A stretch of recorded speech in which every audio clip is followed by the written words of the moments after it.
Baik, salam sejahtera untuk Pak Beni dan juga teman-teman semua yang menyaksikan video kita kali ini.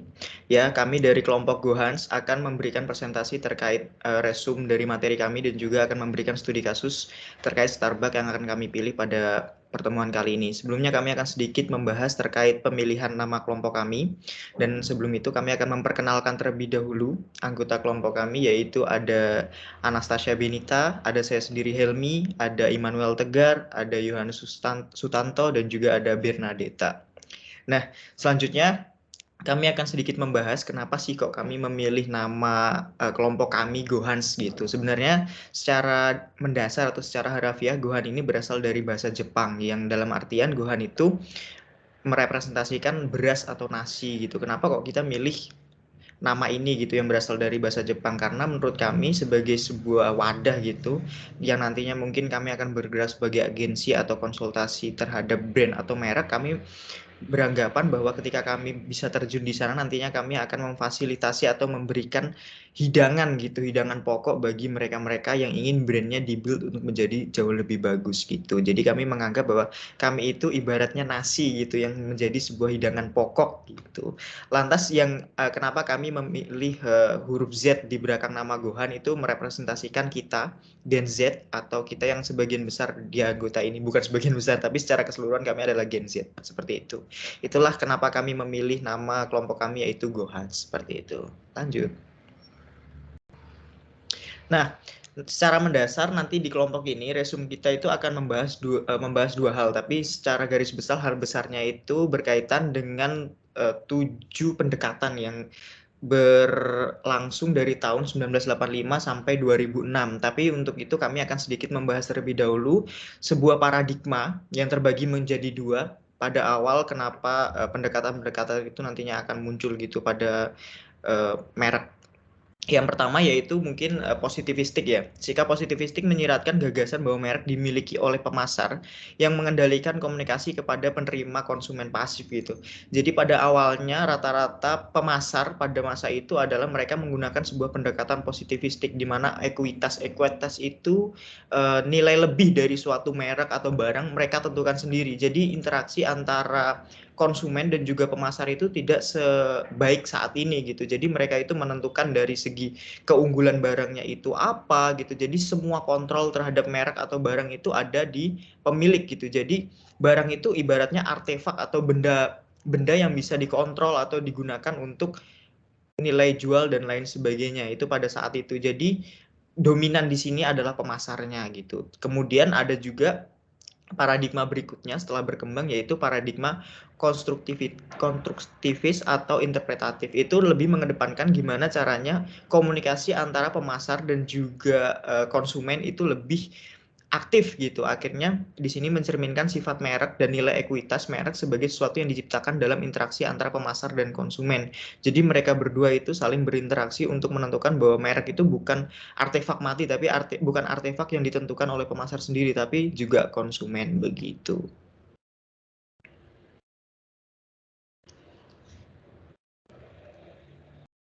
Baik, silakan dilanjut. Oke, selanjutnya saya akan menjelaskan sedikit tentang 7 pendekatan merek. Nah, selama lebih dari 2 dekade, perjalanan analisis manajemen merek ini telah menghasilkan 7 pendekatan kunci yang telah mengubah paradigma kami tentang sifat merek. Pendekatan-pendekatan ini bukan hanya tentang teori, tetapi juga fondasi utama dalam pemahaman global tentang merek, pandangan konsumen, dan juga metode ilmiah dalam manajemen merek. Nah, dalam analisis kami selama 3 periode berbeda, mulai dari tahun 1985 hingga hari ini, kita melihat bahwa evolusi fokus dari perusahaan pemilik merek yang mempengaruhi persepsi konsumen ke manusia di balik merek dalam periode berikutnya, hingga peran penting konteks dan budaya dalam keputusan konsumen, serta loyalitas merek dalam periode yang terakhir. Lanjut. Oke, jadi, kali ini aku akan menerangin pada awalnya manajemen merek itu pada tahun 1985 sampai 1992 tuh fokus perusahaan atau pengiriman. Pada awalnya, merek tuh berfokus pada sebagai pengiriman komunikasi merek. Terdapat 2 fokus yang menjadi latar belakang pendekatan manajemen merek ini, yaitu pertama ada pendekatan ekonomi dan yang kedua adalah pendekatan identitas. Nah, pendekatan ekonomi itu memusatkan perhatiannya pada kemungkinan perusahaan untuk mengelola merek melalui elemen-elemen pembauran seperti produk, penempatan harga, dan promosi. Nah, peneliti juga melakukan pendekatan ekonomi menggunakan data kuantitatif berdasarkan sistem pemindaian supermarket atau percobaan laboratorium.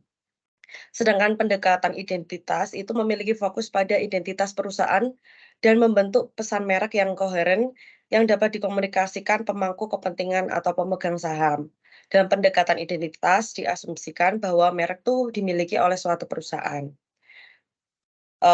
Aku akan menerangkan kayak pendekatan merek ini tuh, eee, sebagai bagian dari bauran pemasaran tradisional. Nah, pendekatannya itu dimulai dari cakupan pemasaran yang lebih luas, didasarkan pada penelitian lingkungan yang terdiri dari teori bauran pemasaran tradisional, yang dikenal tuh 4P. Nah, 4P itu ada product, placement, price, dan promotion. Nah, fokus utama dari penelitian ini tuh bagaimana penciptaan nilai merek tuh dipengaruhi oleh perubahan elemen-elemen seperti distribusi, modifikasi harga, dan promosi. Nah, kedua, ada pendekatan identitas. Nah, pendekatan identitas itu menjadi dasar perkembangan manajemen merek sebagai disiplin independen. Nah, salah satu pendekatan yang berpengaruh ini adalah pemahaman tentang corporate branding yang telah ada dalam konteks ini sebagai salah satu konsep tertua namun tetap relevan gitu. Nah, terus si corporate branding ini tuh fokusnya tuh adalah pada identitas korporat. Merek juga dipandang sebagai sebuah entitas yang dimiliki oleh pemasaran gitu sih. Bisa dilanjut? Oke, selanjutnya kita masuk kepada tahun 1993 sampai 1999, yaitu fokusnya itu pendekatan tentang fokus manusia dan penerima. Nah, pertama itu dalam perspektif ini akan membahas perspektif manusia yang memiliki dua sisi. Pertama, konsumen diselidiki secara lebih dekat, dan yang kedua adalah melihat perspektif merek yang mulai ikut berkecimpung pada manusia atau individu itu sendiri. Pendekatan humanistik atau pendekatan individualistik merupakan pendekatan berbasis konsumen, kepribadian, dan relasional. Makanya di sini ada tiga pendekatan tersebut, yaitu pertama, pendekatan berbasis konsumen tentang merek dikaitkan dengan asosiasi konsumen. Yang kedua itu ada pendekatan kepribadian, yaitu merek sebagai karakter yang menyerupai manusia, dan yang terakhir adalah pendekatan relasional atau merek sebagai mitra hubungan yang layak. Oke, kita pertama masuk kepada pendekatan berbasis konsumen.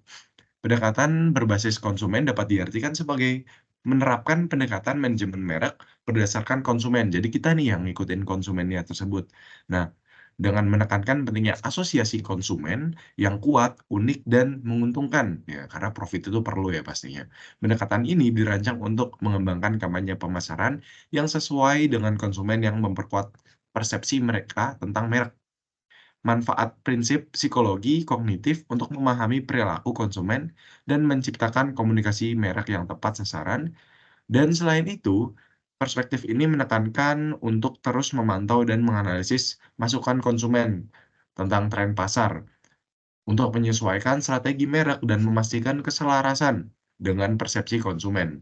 Lalu fokusnya adalah dengan melakukan survei konsumen dengan mengumpulkan data tentang asosiasi mereka. Jadi kita nih yang mengikuti pasar atau mengikuti konsumen, mereka nih pengennya begini, pengennya begitu, kayak gitu. Nah, selanjutnya adalah pendekatan kepribadian. Pendekatan kepribadian ini tertuju tentang peneliti mendalam mengenai kepribadian merek dan dampaknya terhadap preferensi konsumen lewat penggunaan teori psikologi manusia untuk memenuhi pemahaman konsumen tentang kepribadian merek. Tujuannya adalah mengidentifikasi untuk mengukur ciri-ciri kepribadian merek dengan merancang materi pemasaran yang mencerminkan kepribadian merek yang diinginkan. Dalam artian, merek memiliki kepribadiannya sendiri. Jadi, mereka itu mampu dimaknai dari konsumen sebagai kepribadian merek. Jadi ada nih yang sebagai kayak ngeliat ini, oh ini pribadinya kayak begini, tapi merek gitu. Nah, yang terakhir itu adalah pendekatan relasional. relasional. Jadi memang relasi gitu. Pada dasarnya pendekatan ini menekankan pada aspek relasi. Jadi hubungan tentang gimana sih bentuk loyalitas antara konsumen dengan mereknya. Nah, dari situ kita tuh ingin membentuk relasi satu sama lain. Oke, lanjut ke selanjutnya. Oke, selanjutnya kita itu akan masuk ke fokus budaya atau konteks. Seperti yang kita ketahui ya teman-teman, di dunia ini itu sifatnya itu dinamis. Jadi apalagi setelah adanya perkembangan teknologi itu akan melahirkan fenomena-fenomena yang baru yang nggak bisa dijelaskan oleh teori yang sudah ada sebelumnya. Maka di periode 2000 sampai 2006 lahirlah pendekatan baru yang berkonsentrasi pada konteks dan budaya. Jadi pendekatan itu lahir untuk menyikapi adanya perubahan budaya dan perkembangan teknologi yang pesat. Karena di dalam perubahan tersebut itu ada yang meliputi icon brand, di mana suatu brand bisa menjadi icon bagi kebudayaan. Terus ada otonomi konsumen, di mana konsumen itu mempunyai kebebasan untuk memilih berdasarkan preferensi mereka masing-masing. Ada juga gerakan anti brand, di mana itu menyasar kepada suatu brand yang terkait juga dengan isu sosial, dan juga ada beberapa komunitas brand yang berbasis dari internet. Kita langsung masuk aja ke pendekatan komunitas, di mana secara intinya pendekatan komunitas ini menitik beratkan merek sebagai titik penting dalam interaksi sosial. Jadi merek ini dijadikan hal utama dalam interaksi sosial karena ada nilai yang diciptakan dalam interaksi konsumen pada komunitas. Jadi nilai dari suatu merek itu semata-mata nggak disajikan oleh brand aja, tapi dari konsumennya, lebih menitik beratkan dan berfokus pada konsumen. Jadi pemasaran itu nantinya akan berkaitan erat dengan kelompok konsumen, dan pendekatan ini akan menempatkan konsumen sebagai orang atau sekelompok orang yang memiliki peran besar dalam membentuk merek. Karena ketika konsumen mempunyai minat yang sama terhadap suatu merek, nanti mereka akan melakukan berkumpul atau membentuk suatu komunitas dan menjadikan nilai merek tersebut semakin penting dengan cara berbagi pengalaman dan sebagainya. Lalu masuk ke pendekatan yang kedua, yaitu pendekatan budaya, di mana merek menjadi bagian dari tatanan budaya yang lebih luas. Jadi, kalau dalam pendekatan budaya ini, merek itu merupakan suatu artefak budaya, sehingga penting untuk menanamkan merek dalam kekuatan budaya, sehingga suatu brand dapat menciptakan merek yang ikonik. Merek yang tidak terbatas pada produk atau layanan, tapi bisa menjadi bagian dalam budaya, bahkan bisa membuat perubahan besar atau perubahan yang signifikan terhadap budaya secara luas dalam konteks makro. Jadi merek itu mampu memberikan pengaruh seperti menciptakan tren baru, cara berpakaian yang baru, bahkan cara orang berperilaku. Dalam pendekatan budaya, merek ini akan membentuk budaya yang lebih besar dan membuat merek menjadi suatu ikon. Bisa dilanjut?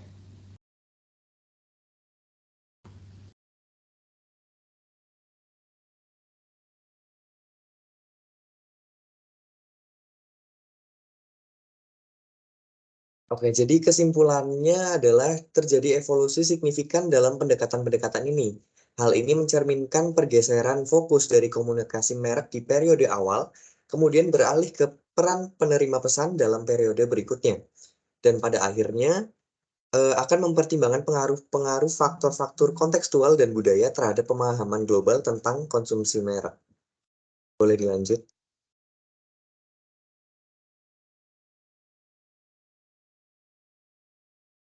Oke, jadi selanjutnya aku akan menerangkan tentang 7 pendekatan merek ini melalui studi kasus. Nah, kelompok kami itu mengambil studi kasusnya itu Starbucks.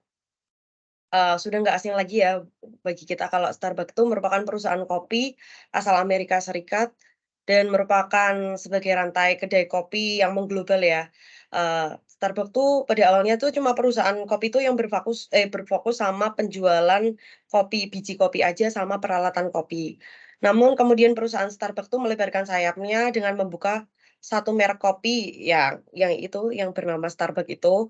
Nah, terus akhirnya Starbucks tuh kayak memiliki ribuan gerai di seluruh dunia. Terus ada beberapa produk yang dijual oleh Starbucks tuh seperti kopi, minuman espresso, teh, makanan ringan, dan produk-produk yang terkait lainnya. Nah, Starbucks juga dikenal dengan lingkungan gerainya yang nyaman, desain interiornya yang khas. Nah, terus dari kelompok kami akan melakukan analisis dengan 7 pendekatan merek ini pada Starbucks. Nah, yang pertama tuh ada pendekatan ekonomi. Nah, Starbucks itu sebagai perusahaan terbesar di industri minuman makanan dan mengikuti pendekatan ekonomi tradisional dalam berbagai aspek bisnisnya. Nah, terus beberapa cara Starbucks mengikuti prinsip-prinsip ekonomi tradisional itu dengan cara memperhatikan 4P yang tadi aku jelasin kayak promosi, placement, price, sama produk. Nah, Starbucks tuh mempertahankan produknya tuh selalu mengutamakan kualitas. Bagaimana produk utama mencakup berbagai minuman, kopi, teh, kue kering, dan lain-lain itu tuh Starbucks tuh memposisikan produknya sebagai penawaran premium. Starbucks tuh mendekatkan kualitas, kesegaran, dan penggunaan biji kopi yang bersumber secara etis. Nah, memungkinkan ini harga Starbucks tuh menjadi lebih tinggi dibandingkan banyak pesaing. Nah, strategi yang dilakukan ekonomi yang dilakukan Starbucks ini tuh akhirnya tuh mempertahankan margin keuntungan yang lebih tinggi. Terus kedua ada placement. Nah, Starbucks tuh secara strategis telah memperluas kehadirannya secara global, enggak cuma di Amerika aja, tapi di berbagai negara lainnya. Nah, ekspansi ini tuh memungkinkan Starbucks tuh menjangkau basis pelanggan yang luas dan melayani berbagai pasar, baik lokal maupun internasional. Nah, terus Starbucks tuh mempunyai lokasi toko tuh pasti di perkotaan yang lalu lintasnya tuh tinggi dan kawasan pembelanjaan yang sibuk gitu loh. Nah, strategi ekonomi Starbucks tuh memaksimalkan exposure dan penjualan. Tempat yang ditawarkan Starbucks tuh juga memiliki kenyamanan seperti tempat duduk yang cozy, sehingga tuh konsumen tuh jadi lebih santai saat menikmati kopi di Starbucks. Nah, ketiga tuh ada promosi. Starbucks tuh berinvestasi dalam aktivitas promosi termasuk periklanan, kampanye media sosial, dan promosi musiman. Strategi promosi mereka tuh seringkali menekankan kualitas, keberlanjutan, dan pengalaman pelanggan unik terkait dengan merek tersebut. Upaya-upaya ini membantu memperkuat posisi nilai ekonomi dan membedakan Starbucks dari pesaing. Dan yang keempat itu adalah price. Starbucks tuh dikenal sebagai strategi penempatan harga yang premium. Meskipun harganya lebih tinggi dari brand-brand lain, eee, Starbucks tuh telah mengembangkan basis pelanggan yang bersedia membayar sesuai dengan nilai yang mereka tawarkan. Nah, hal ini tuh pendekatan ini tuh mungkin Starbucks menghasilkan pendapatan besar dan mempertahankan profitabilitasnya gitu. Yang kedua tuh ada pendekatan identitas. Pendekatan identitas tuh dilakukan Starbucks tuh, dilihat dari masyarakat umum. Identitas Starbucks tuh mencakup beberapa elemen seperti logo. Logo Starbucks tuh ada siren mermaid yang menampilkan gambar seorang siren mermaid yang dengan 2 ekor yang merujuk pada pengaruh budaya laut dan kopi yang berasal dari pelabuhan Seattle. Perusahaan ini tuh, eee kemudian yang ini kemudian tuh ada cincin bintang, di sekitar gambar sinden itu ada cincin bintang dengan 5 poin. 5 bintang itu melambangkan kualitas, kemegahan, kesetiaan, kejujuran, dan keadilan, yang merupakan nilai-nilai yang dipegang oleh perusahaan. Nah, nama nama ini tuh mencerminkan semangat petualangan eksplorasi yang sesuai dengan citra Starbucks.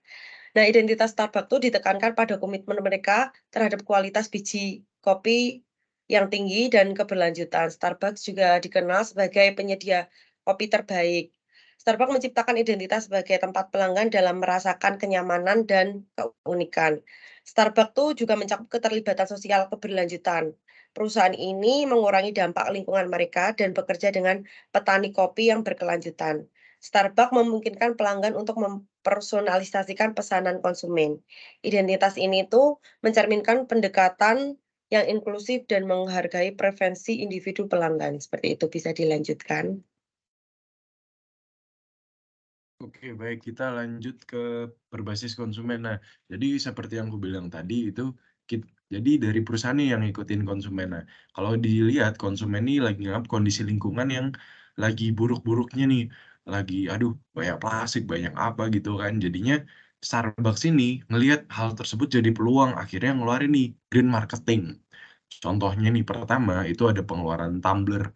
Asumsinya itu untuk mengurangi sampah plastik. Jadi Starbucks ini jual tumbler untuk mengurangi sampah plastik. Yang kedua itu adalah gedungnya itu menggunakan energi yang efisien. Jadi diatur nih penggunaan alat yang harus hemat energi. Jadi mereka ini benar-benar menerapkan kan green marketing gitu. Nah, yang terakhir itu juga kita bisa lihat dari gelasnya. Gelasnya itu kan pakai gelas kertas. Ada beberapa gelas kertas yang memang tujuannya itu mau didaur ulang. Jadi fokusnya ini Starbucks itu ngikutin para konsumen yang lagi gencar-gencarnya sama go green atau lagi peduli lingkungan. Mungkin di Atmajaya Laudato Si. Oke, lanjut.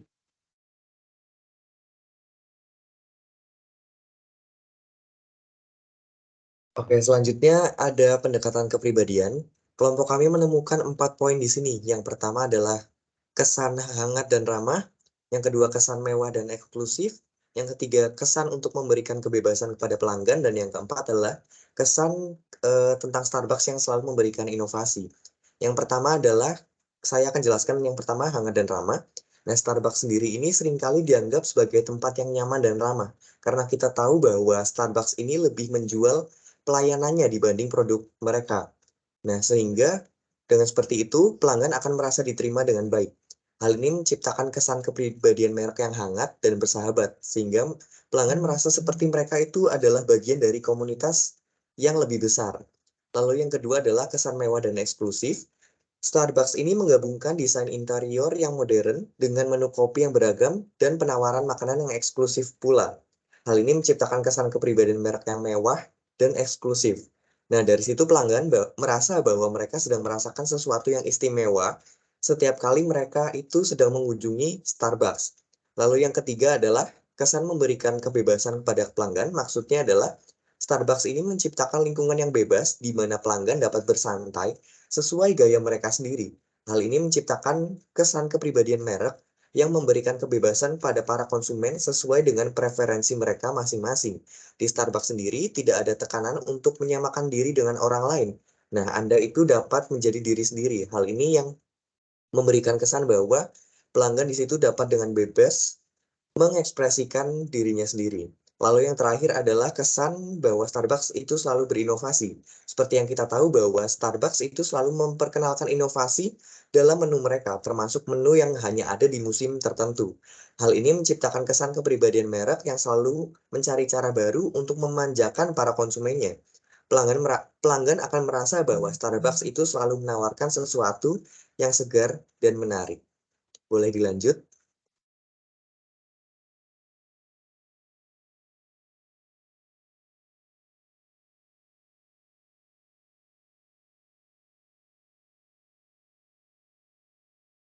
Slide berikutnya. Baik, untuk berikutnya adalah pendekatan relasional, di mana pendekatan ini bertujuan untuk membangun hubungan yang baik antara konsumen dan pemasar, yang di sini adalah Starbucks, di mana Starbucks melakukan 2 program, yaitu program loyalitas Starbucks. Yang paling terkenal adalah Starbucks Rewards, di mana pembeli yang melakukan pembelian secara berulang, mereka akan mendapatkan rewards tertentu, entah itu tadi tumbler dan lain-lain sebagainya, atau diskon terhadap produk mereka. Dan selain itu, untuk membangun hubungan yang baik dengan konsumen, Starbucks juga melakukan diskon dan layanan khusus bagi pelanggan yang memesan produk secara rutin untuk keperluan bisnis. Jadi kalau misalkan ada perusahaan tertentu yang melakukan pembelian secara rutin, baik itu catering atau produk Starbucks, mereka akan memberikan diskon. Ini bertujuan untuk membangun kedekatan antara konsumen dengan Starbucks itu sendiri. Dengan demikian, konsumen merasa bahwa mereka diapresiasi sehingga hubungannya semakin dekat. Lanjut.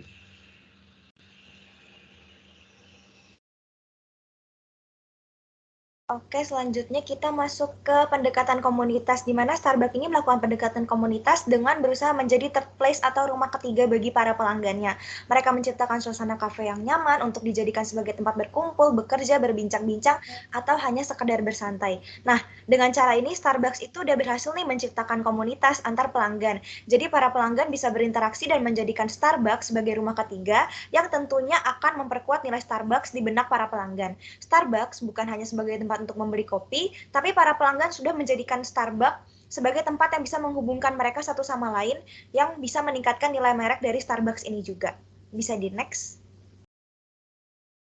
Selanjutnya yang terakhir adalah pendekatan budaya, di mana Starbucks ini seperti yang kita ketahui bukan hanya sebagai penyedia kopi, tapi dia juga menciptakan budaya dalam kehidupan kita sehari-hari.